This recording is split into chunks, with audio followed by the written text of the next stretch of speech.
Okay, welcome everybody. Good afternoon, and thank you so much for joining us today for what I think is going to be a really exciting conversation around net zero portfolios. My name is George Dyer. I'm the Executive Director of the Intentional Endowments Network. And for those of you who don't know us, we're a nonprofit peer learning network supporting endowments and their service providers and other stakeholders in advancing mission-aligned sustainable investment strategies. If your organization is not already a member, we encourage you to apply to join and help advance this whole conversation. And I'm very pleased to be joined today by Jessica Andrews, who is the Senior Project Manager at the UNEP Finance Initiative, where she leads portfolio target setting with investors in the Net Zero Asset Owners Alliance. And also Johanna Kube, who is Head of Responsible Investment at Zurich Insurance Company. Before we jump in, just the usual housekeeping. This webinar will be recorded and available for registrants to watch afterwards. Participants will be muted, and we're planning on about 20 minutes of Q&A at the end. So please enter your questions into the chat throughout the webinar, and we'll get to as many of them as we can. We do have a lot to cover today. Many of you shared a lot of excellent questions when you registered, so we might not get to everything. But we want to let you know this will not be the only conversation on this topic. We expect this to be a growing trend and an area of interest for endowments. We've seen that with some of the recent commitments from Harvard, Stanford, and Cambridge in recent months. So we'll be hosting a series of events and programming and collaborative activities around this topic in the coming months and years. And we're very pleased to be partnering with the Net Zero Asset Owners Alliance to advance this work. Many of you may know that before starting IEN, our co-founder and I led something called the President's Climate Commitment at our partner organization, Second Nature, which is an initiative where hundreds of colleges and universities have committed to achieving net zero greenhouse gas emissions in their own operations. And so this conversation around net zero portfolios is really a natural progression to call on companies in their portfolios to do the same. And one that we think will, protect those portfolios through a rapid transition to a low carbon economy, and also to help accelerate that transition in a way that is equitable and just for workers in vulnerable communities as we see climate impacts continue to grow. However, this is still a relatively new concept. There's still many questions about how to define net zero portfolios, how to measure the emissions, set targets, and achieve this goal. So we're really excited to dive into some of those questions today and answering as many of them as we can. And to get us started, I'll hand it over to Jessica to tell us some more about the Net Zero Asset Owners Alliance. Thank you. It's a pleasure to be here with all of you. I'm really excited to be joined by my colleague, Johanna, who's a member of the Asset Owner Alliance and very deeply involved in some of our methodological work on target setting. So I think the objective today was to kind of go from 0 to 60. So to give you an introduction to the Alliance, but also to quickly kind of dive into those details. The Alliance is working very hard to produce methodologies and approaches that work for target setting. But that's not yet readily available for the public, but we will have a consultation on that shortly. So we wanted to kind of give you an early glimpse of these things as well as introduce you to the Alliance. So I'll start now by just sharing my screen. Hopefully that works for everyone. And you can see it. All right, great. So the Alliance was formed a year ago in September 24th, 2019. It was launched at the UN Secretary General's conference, and it was then 12 asset owners, and it's now 29. So we grow, rapidly. Sometimes it feels like by the week. And it's quite a lot of work. It's really exciting to trying to enable this engagement platform and this target setting platform to really deliver on its goals. So we bring together Asset Owner Alliance by Unify and the Principles for Responsible Investment. So the two heads of those organizations are here, Fiona Reynolds and Inger Anderson. And I think that Fiona puts it very well that asset owners hold a unique position at the top of the investment chain. And so this is why the Alliance focuses on working with asset owners to help drive real world change through their ownership.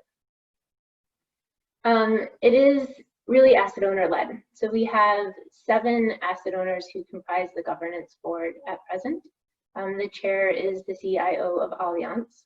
And it's not only asset owner led at the steering group level, but really at the working level. And so colleagues like Johanna and many others around the world are working very hard to learn from each other and to review the most available, the most recent methodologies to really make sure that what we're doing here is measurable and transparent and really does contribute to real world change. So this is the commitment that the asset owners make. They have committed to align their portfolios with net zero GHG emissions by 2050, to communicate and regularly report on progress. And they're doing that every 5 years. So while 2050 feels a long way away, 2025 targets are really right around the corner. And that's in line with the Paris Agreement, Article 419, which is the schedule against which the countries report. So what we're trying to do is sort of demonstrate progress on both the national and private sector side and kind of put them on par. The objective is to really emphasize reductions in the real economy, so doing that through engaging with corporates and industry, as well as with policymakers to follow scientific pathways towards net zero. And then really just in the view or mind that governments need to support this effort as well. It can't just be done by the asset owners alone. So that's the commitment that all CEOs or CIOs are signing when the Alliance member joins. But what this really means in practice is a sharp change from where we are headed as a global economy and what we need to see in these portfolios and ideally in the real world indirectly thereafter. So we say we're targeting net zero by 2050 for 50% chance of 1.5 degree outcome. And so this is really the challenge, is marrying this scientific scenario with a portfolio and how to measure and report on that progress every 5 years. And to do that, we have these 6 tracks. So the asset owners themselves staff these tracks. Johanna will tell you that they work very intensively on these. They're led by asset owners, supported by the Secretariat members. And we focus on monitoring, reporting, and verification. So setting up the target setting framework and the methods by which we can measure the emissions in a portfolio and then put it on a pathway towards emissions reduction. We have an engagement track that focuses on the corporates that the asset owners own, asset managers, and the mandates that asset owners can give to asset managers, as well as engagement with policymakers and others. There's a policy track that then explicitly focuses on the policies which are needed to support a net zero transition. And recently we've issued some papers on a green stimulus, these kinds of things that can be supportive in the era that we're in today. The communications track, which is pretty self-explanatory, just making sure that our messaging is clear to the outside world. Financing track, which focuses on how asset owners can also use their finance to support the new technologies that need to be developed, and a recruitment track. So the idea really here is to try to use the UN convening power, the asset owners and their ownership across the global economy and real sectors of the economy and a large variety of them. We have pretty large asset owners as well as smaller ones, and we have a growing geographic diversity. And so we're really excited to try to bring these pieces together so that finance can support the real economy to transition. And then, yeah, finally, it's just context for the Alliance, but I think that should give you a little bit of a brief introduction to how the Alliance operates and how we see this coming together in terms of setting targets, but also engaging with the real economy towards decarbonization. So I think with that brief introduction, I'll pause. I'm here because I lead the MRV track, which is focusing on target setting, and of which Johanna is a member, and she can speak a bit to her participation in that track and the journey that Sarah is on. So back over to you, George. Great, thank you so much, Jess. That's a great overview, and looking forward to diving into some more of the questions around your work there. And Johanna, yes, I'd love to hear about your work and involvement with the Alliance and how Zurich decided to join. Sure, absolutely. And hi, and thank you for the invitation here today. Maybe to give everyone an overview, since most of you are located in the US, it might be that you don't know Zurich. Zurich is an international insurance company operating around the globe. The brand we use very in collaboration in the US is Farmers, so that you might actually know. And that gives us an international portfolio of about $200 billion of assets under management. We've been a responsible investor for quite a while, and our approach in general rests on 3 pillars. One is ESG integration, so making sure that we see all the ESG risks and opportunities and either avoid the risks or minimize them, overweight on the opportunities or price it. We're also very big impact investors, so that means intentionally creating positive impact while of course being profitable and having all the financial parameters be met as a large asset owner with a big fiduciary duty and very regulated has to. And the 3rd pillar is what we call advancing together, because responsible investment, of course, is growing and it's becoming more and more popular, but it's still a journey being written.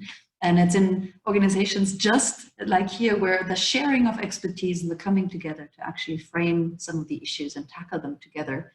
We're a very big fan of dividing, conquering, and then really collaborating makes sense. Now, climate, of course, is a very important topic that overshadows and underlies all of that.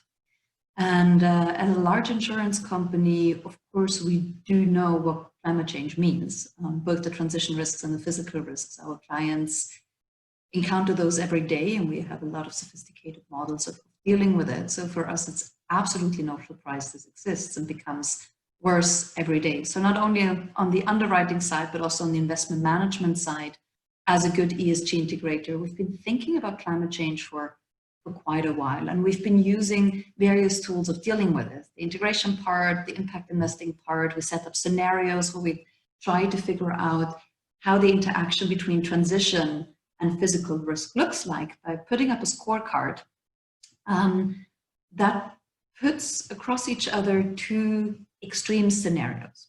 One extreme scenario is business as usual. We keep playing, as we say, the ostrich tactic. Decide we won't do anything. This is, no need to change. So that means we keep transition risks very, very low in the long term, but we're heading straight into a 4-degree warmer world with the according physical risks we will see every year increasing almost until infinity.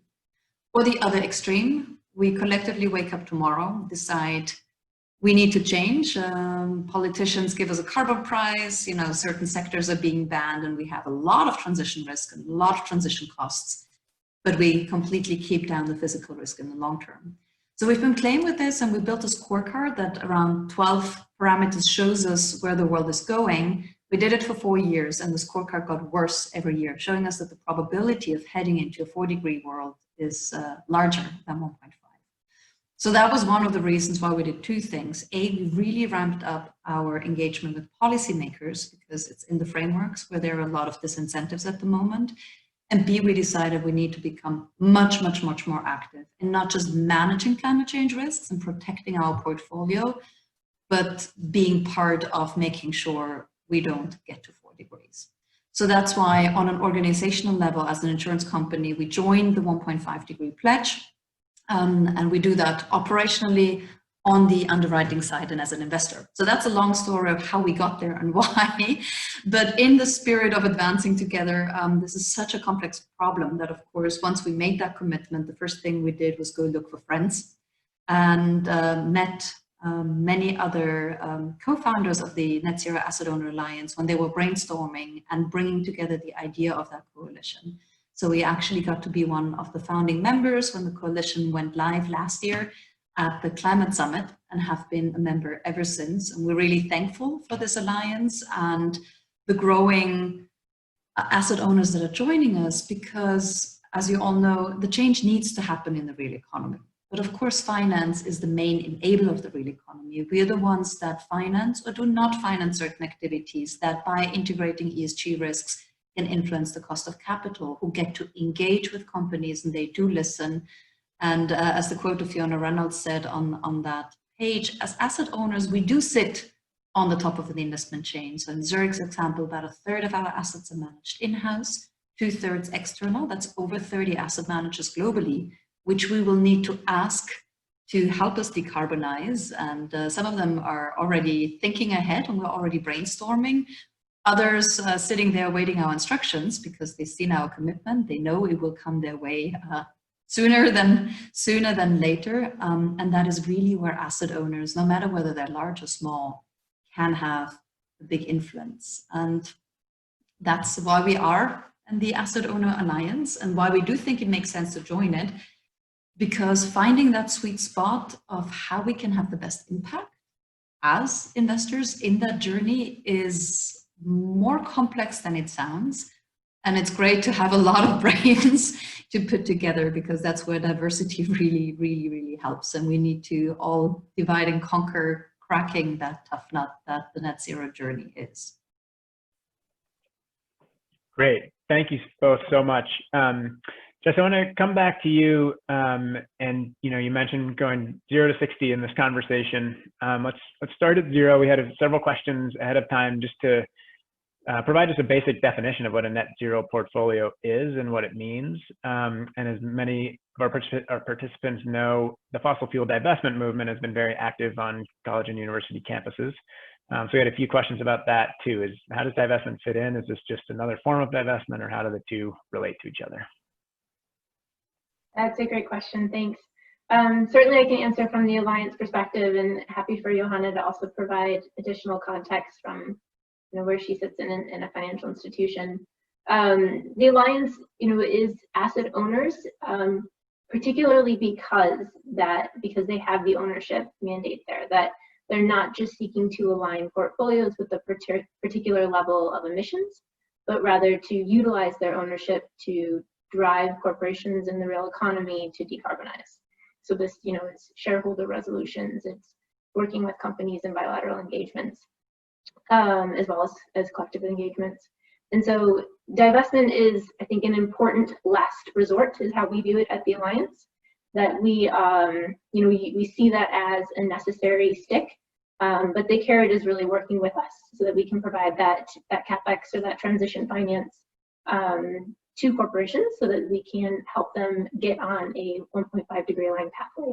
So for some corporates, there will not be a scenario where they can make that happen. There will always be laggards in sectors, and we don't expect asset owners to remain invested in those corporations. But for across all sectors, we do see the value of them being engaged and utilizing that ownership to help drive change in some of these companies that really need to transition.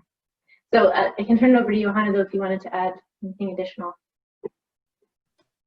No, I actually agree, right? I mean, what is a net zero portfolio at the end of the day? I mean, the definition is, if we look at all the financed greenhouse gas emissions, because a portfolio doesn't have actual emissions, it's all financed emissions in the underlying assets, that all those, the ones that still exist, are netted out by opportunities that reduce those emissions. And when we're talking about reducing, it's not avoided, but actually taking CO2 out of the atmosphere, and that can either be natural sinks or artificial ones. So that is the definition of a net zero portfolio.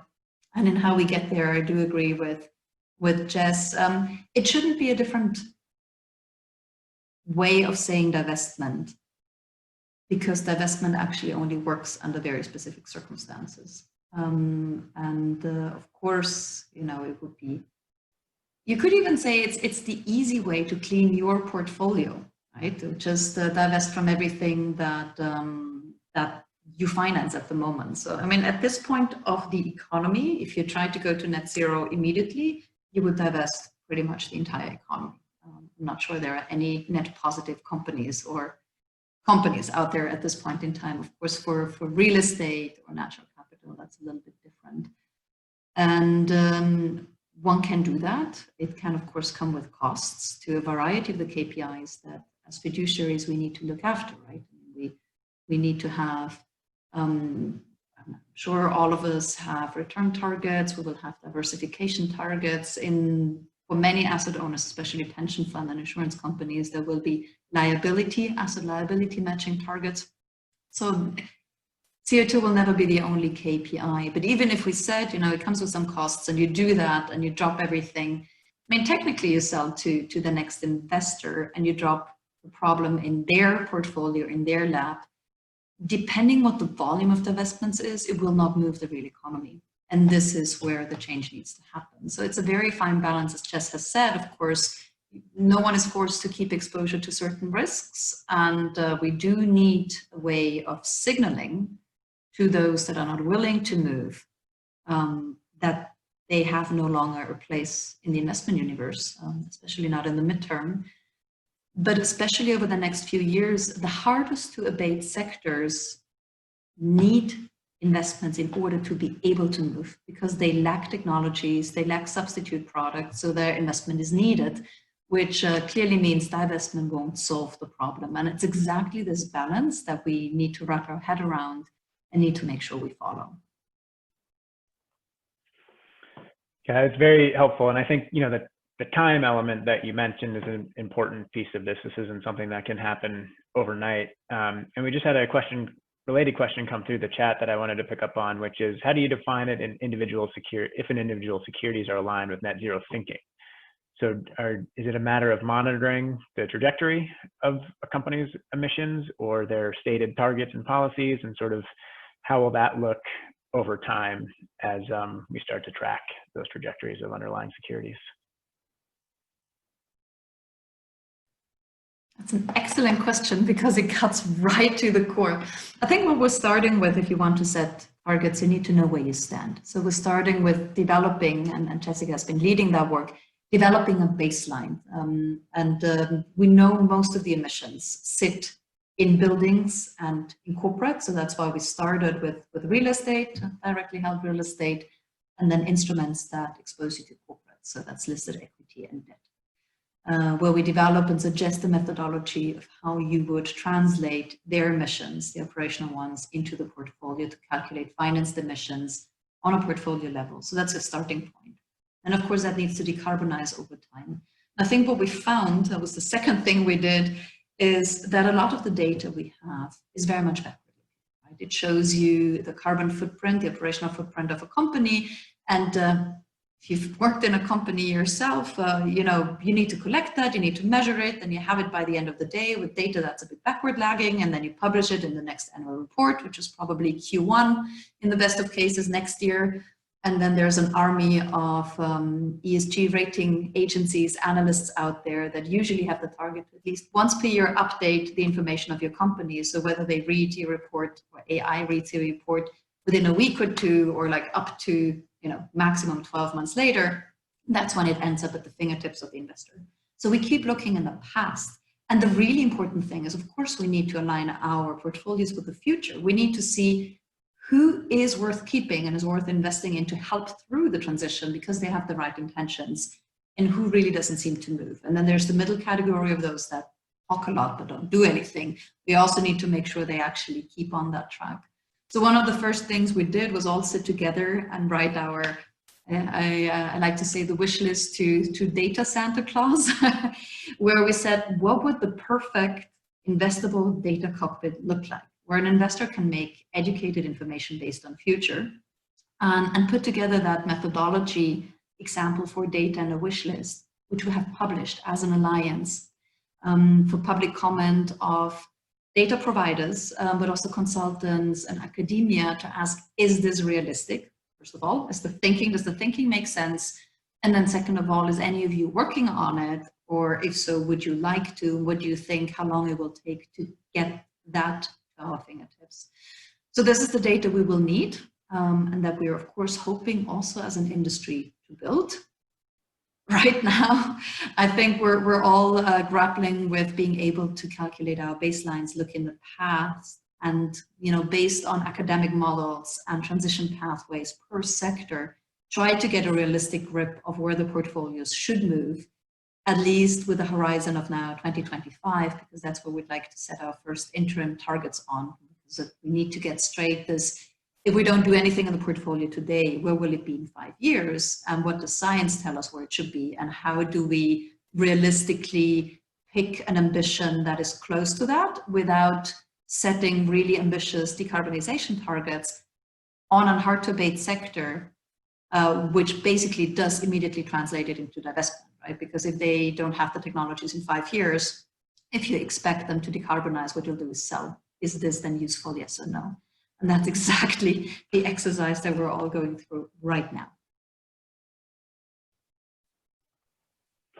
Great, thank you. And that relates to another question I was going to ask around diversification. And I think, that obviously kind of relates to the divestment question. But so with this kind of time delineated approach, diversification, is that a concern for you as you get to 2025, 2030? If enough of these companies aren't transitioning fast enough, that the diversification of the portfolio becomes a challenge? So now, speaking as an asset owner who is an insurance company, which means, we're very heavily regulated, and asset liability management is super important. Sector diversification and asset class diversification, risk diversification is very important. So what we're working on right now is also setting up a philosophy and a way of thinking, and ideally then a model that helps us use the KPIs that we have at the moment. I mean, even the way in which we get to our strategic asset allocation, those are very sophisticated models that put into context and trade off a variety of key performance indicators or risk metrics we need to balance and hit and kind of find the optimum way.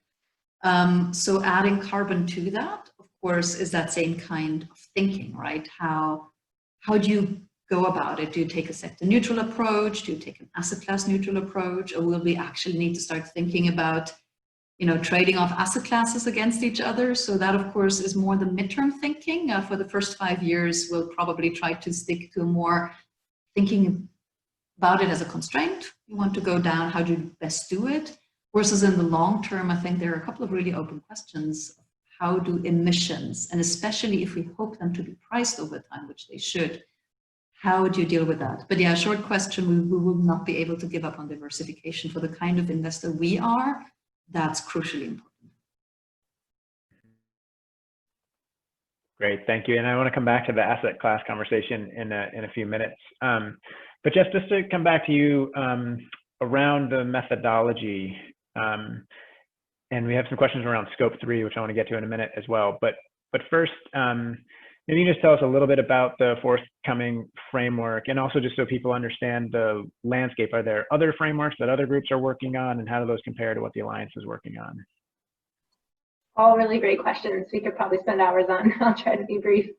So there are other frameworks, and the Alliance aims to be compatible with them. So most notably, you probably saw last week that the Science Based Targets Initiative for Financial Institutions released a framework.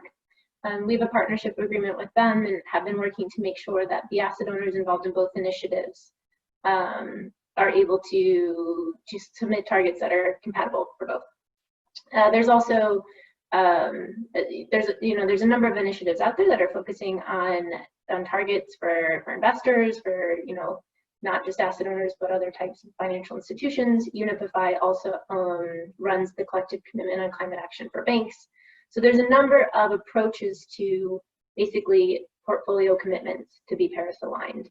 And the Asset Owner Alliance has tried to take into consideration all of these. We also have a partnership with PCAF, the Partnership for Carbon Accounting Financials, which underpins the SBTi method. So you can see a number of these initiatives coming together. And we also are linked with the IIGCC Paris Aligned Net Zero Framework. So there's quite a lot of work out there. What I think is exciting is that it's all going in similar directions at the highest levels. You see, a need for, particularly in SBT and the Alliance, a need to really make sure that it's not just a reallocation exercise, like Johanna just elaborated on. It's also looking at how we can sort of drive some change and how we can use sector pathways to inform our work. So there's been a couple questions in the chat on, will there be a list of net zero aligned companies? The short answer to that is no. The Asset Owner Alliance is not going to tell investors, who's suitable or who's not. What we want to do is be able to define what efficiencies certain types of producers should reach, in order to enable a net zero transition. So they're getting more efficient in their productivity over time when it comes to carbon. So that's a really strong underpinning current in a lot of ways, and lines up with the SBT sector decarbonization approach. So this is one part of our sector framework. But the Alliance goes a little bit beyond just looking at either just portfolio emissions or sector level intensities. It also looks at targets on engagement, and that could also mean looking at companies that are issuing science-based targets at the corporate level. So that is kind of one list that would be somewhat compatible, but we're not limiting asset owners to that. They need to make their own judgments, like Johanna said, based off of how carbon intensive these companies are. Are they setting forward policies that that signal their willingness to change, and is that suitable for the asset owner's long-term tolerance of their emissions, but also their risk level? So we've got a fairly comprehensive, I would say, framework that's forthcoming. It looks across all of these issues, so at the asset class level, at the sector level, and when it comes to engagement. And we expect that to be out shortly, and would welcome this group's input on that.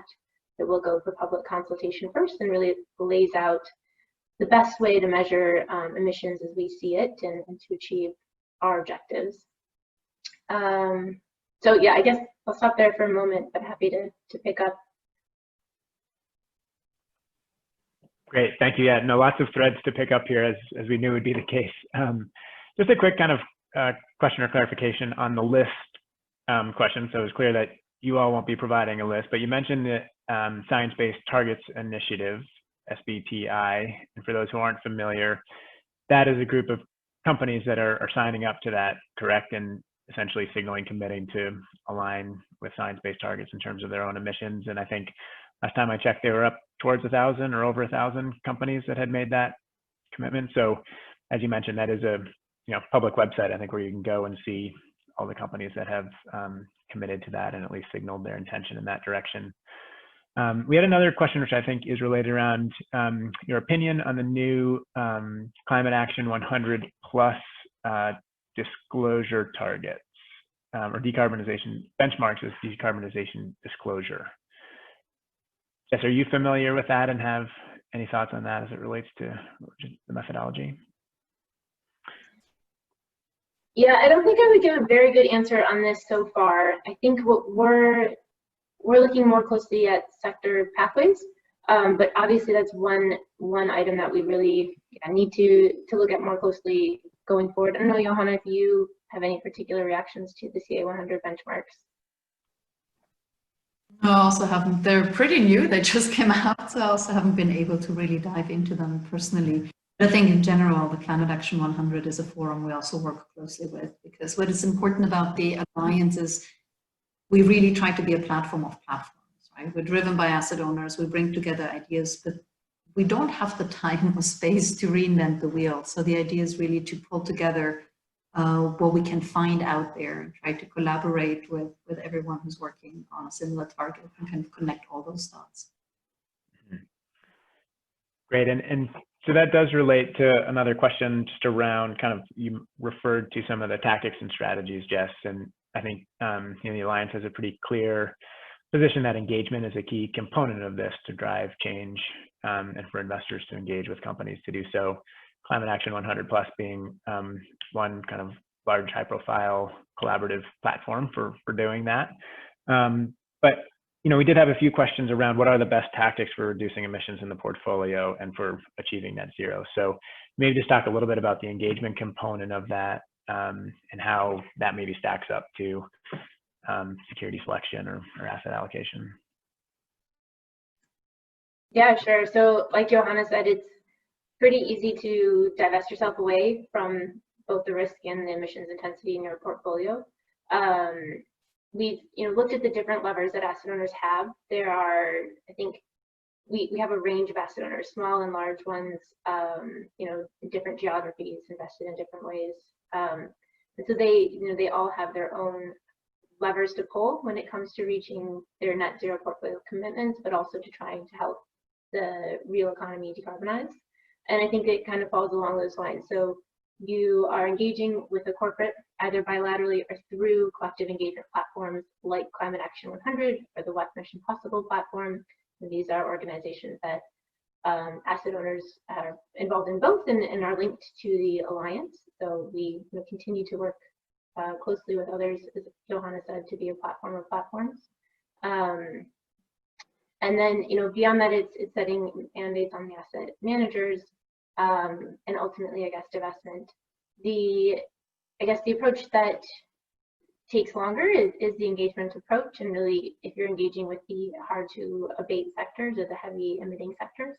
And so this is where financing becomes really important lever to helping to decarbonize. So investing in sort of the climate solutions is another component of our framework in terms of where asset owners are setting targets. Yeah. Great, and just one follow-up on the engagement piece, and I'm glad someone put this in the chat, and it's a question around acknowledging that it may be early in the process of establishing some of these engagement plans with the focus on net zero, but if we're in the conversation, are topics around climate justice and how the transition will impact workers and vulnerable communities and the like. That's something that's been at the fore yet or has plans to be integrated into engagement process? Yeah, the commitment itself speaks about emphasizing emissions in the context of a holistic ESG approach and societal constraints. So it's really meant to speak to a just transition. And I think that a lot of the asset owners really value that they have separate commitments, or sometimes have communicated individual policies that try to look at that. I think what we want to do under the engagement track, which is one of the other tracks I showed in the earlier presentation, is to establish sort of engagement protocols that support the asset owner in each individual sector interaction, and that would of course speak to considerations for a just transition. But maybe, Johanna, I don't know if you have specific views from where your approach at Zurich. No, that's exactly it. I mean, whenever you engage, most of the time you don't only have one target, because we also have an ESG integration strategy, and while climate is super important and very urgent at the moment, it can also not be the only thing you care about. So everything always needs to be taken into a broader context. And in engagement, it has happened to us that exactly this topic comes up, right? Especially in, for example, the energy sector that, if it's still a bit older, can be very labor intensive, or if there are still coal-fired power plants, and then the entire supply chain, so those companies might be vertically integrated. And the second that happens, and especially if they're large, they're not even allowed to make their own decision, because you always have the government in there for them to be allowed to shut down a power plant, for them to be allowed to restructure or let go of people, or having to come up with what they do with all of those workers. And they might cite that as a reason to be a little bit slower, or where they need additional help in organizing the entire environment. So those discussions do come up. And then, of course, that's also one of the aspects that we need to take into account when finding out through engagement what timescale is realistic and what is ambitious enough, but also doable from also social and regulatory point of view. Great, thank you. So I do want to come back around now to the sort of some of the measurement questions, and particularly around scope 3 emissions. And I assume most are familiar with basic carbon accounting, but scope 1 emissions being direct emissions from operations, scope 2 being purchased emissions associated with purchased energy, and scope 3 being those supply chain indirect emissions associated with a company's activities. And so, Jess, could you maybe just speak to where the Alliance stands in terms of that now and in the future? Sure, yeah, thanks. This is a really tricky question, because a lot of the emissions do happen sort of under the scope 3 classification, I guess. And there's notoriously difficult challenges with tracking and monitoring scope 3 in a consistent and reliable way. And especially once that information is making its way up from a corporate to a financial institution. There are lots of data providers out there that estimate it, but studies have been done to sort of try to correlate between them, and you see degrees of variation. Ultimately, you know, the Alliance perspective is that this applies to the financial institutions scope 3, so that's their portfolio emissions, and within the portfolio emissions scope 1, 2, and 3 of the corporates. So eventually it will be, you know, fully integrated. Right now, because of the data constraints, we are asking asset owners to track scope 3 emissions internally. And then when it comes to the sectors, you know, we hope for and are anxiously awaiting sector decarbonization pathways that can include scope 1, 2, and 3. And that way we can, you know, begin to integrate targets at the sector level that cover scope 1, 2, and 3, so that you're really covering the full emission set from an individual corporate, given its sector context, for example. I saw, and so we released a methodological document that earlier Johanna referenced that speaks to sort of mostly data providers, but other developers of methodologies, academics, the general public. It was, you know, available to all and still is, where we talked about, you know, the need for more reliable data here, more transparent practices for how this information is being modeled and then reported.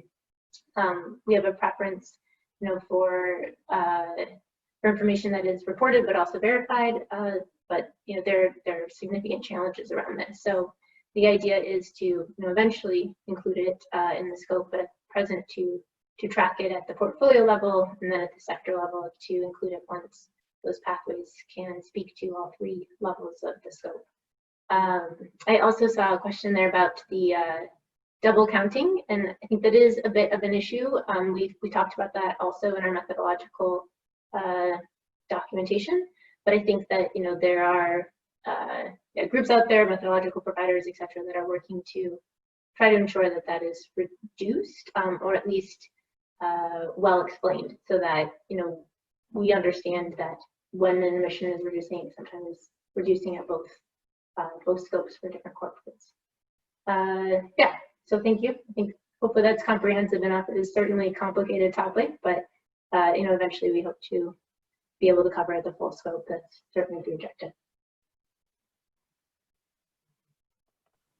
And just to pick up on one other element of that question, which is, you know, I think in the language of the commitment, there's the expectation that governments will be following through on their commitments to meet the goals of the Paris Agreement. And so there's kind of a question here about what if those governments don't, and what does that mean for, you know, investors who have made this commitment sort of with that caveat? Yeah, so 5 trillion is a big number. We're really proud of it. But it's, you know, a very small fraction of the players out there, and it really needs sort of become a critical mass of investors, and that can only really be enabled if governments are, you know, supportive of this. And to your point, George, you know, a lot of scope 3 happens in the real economy, and so a lot of these incentives need to be supported through government regulation. And so the idea here is that asset owners are going to really try to do their part, but they're not going to be the full solution. That this is, you know, requires not only governments, but also corporate participation and society's participation in order to make, you know, this vision of a net zero world by 2050, in the next 3 decades, a reality. Yeah, maybe to add to that, I think it's an honest reflection of where we have power and where we don't, right? Because if you're an investor and you try to hide behind everyone else, that of course is not reflecting reality. What we choose to invest in and what not, what we choose to finance, at which cost of capital, clearly does have an influence. But it's not the only influence, right? And finance is there to support business. And that's its original role. So I guess it is a reflection to also say, clearly we're doing this because we're not in a good state at the moment. There are a lot of things that should be happening that are not.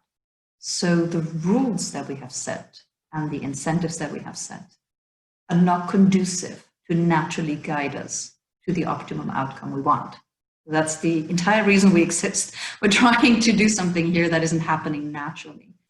And the real economy does move for various reasons. They're either driven by clients or competition, so something becomes a competitive advantage, or they're being regulated to do something, or certain activities are priced or not, or the investors kind of come in, right? So what we put in there is really this driving force that the government has on the real economy, because the rules, carbon, it's about 20% of carbon emissions globally that are priced. If you extrapolate that, the price is 70 US cents per ton.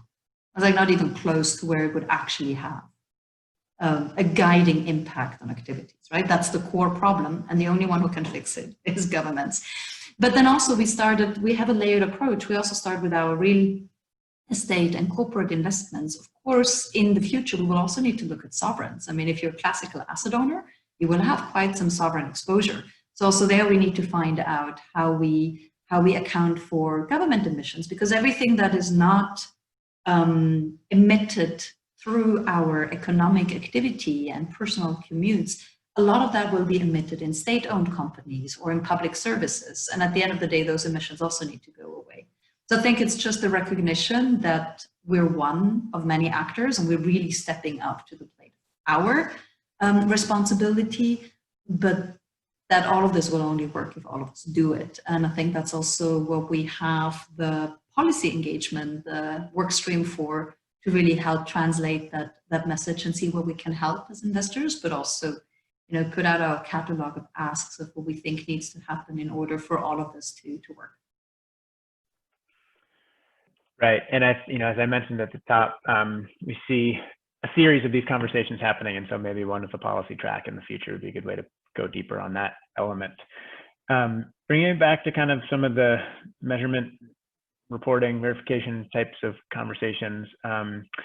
Johanna, you referenced the wish list around data, but I'm wondering, we had a few questions, sort of similar questions around what are the best data sets available, what specific tools can be used to track progress, what analytical systems are best suited to sort of doing the math on this and looking at portfolios. So are there some resources that we can point folks to start learning more about those pieces?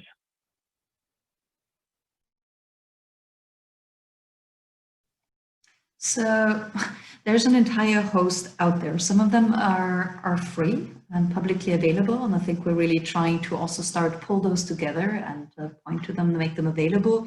A lot of them, of course, are commercial, and there we also stay neutral, because at the end of the day, it's up for every asset owner to decide what data provider they want to use, under which contract. And of course, I mean, we're asset owners, we can't start building a cartel. So we need to be very mindful of that, whether it's, towards the data providers or starting to disclose that's a list that you need to divest from. I mean, all of that would, the larger we get, become market moving information, which of course is not what we want. So that's why we're also extremely mindful of designing everything in a way that gives guidance, but always leaves the responsibility of choice with the various asset owners, and also stay broad enough that in the direction we're moving, we're not kind of creating and shifting and influencing markets, whether that's data providers or not. But I think it's fair to say that most of us at this point in time get emission data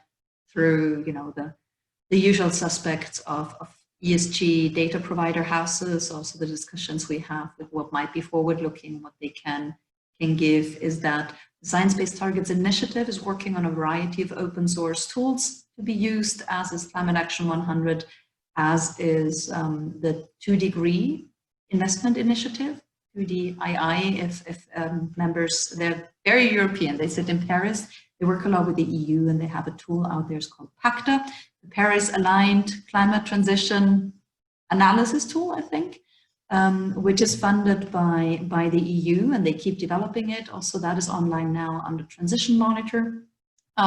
So there's a variety of open source data out there. Also universities and the Transition Pathway Initiative that put out various transition paths. So look at the Science Based Targets Initiative, Transition Pathway Initiative, PACTA to start with, or join the Alliance, because we're also trying to pool all those resources, at least where you could find them, and make sure that we share what is open source and that we have good guidance of what exists non-open source, and then it's up to everyone to make decisions of what they want to procure or whatnot.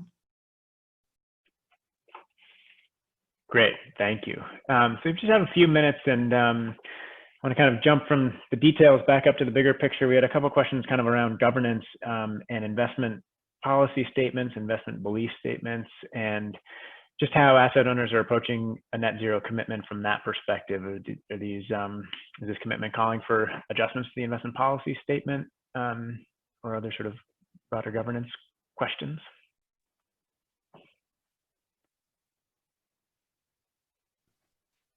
So from our point of view, the decision to sign up, to become more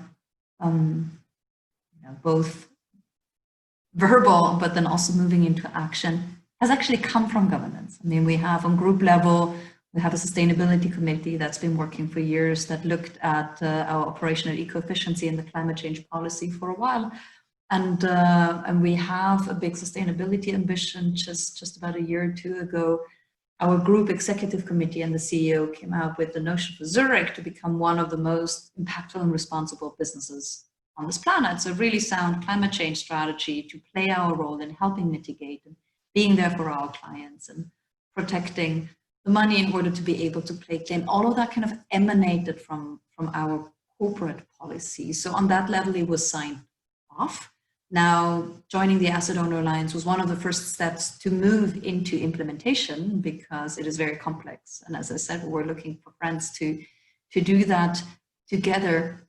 If you do break it down in the investment policy, that hasn't changed because, of course, the decarbonization will be wrapped around everything else that we have in there. So we'll, of course, need to make sure how those correspond and how we move through that increasing complexity of dealing with a variety of KPIs, but nothing that we had there before will go away. So it's just one more dimension to think about and choose a really prudent pathway of how to decarbonize while working with the alignments. And then ultimately, I mean, as we hand on to asset managers, it will become a question of kind of governance and instructions and potentially portfolio guidelines. But that's one of the things we're still thinking through of how we translate and what guidance and incentive mechanism will use, right? Because there's a variety of ways as an asset owner, as you have your investment management agreement, which is very high level, down to like particular portfolio guidelines.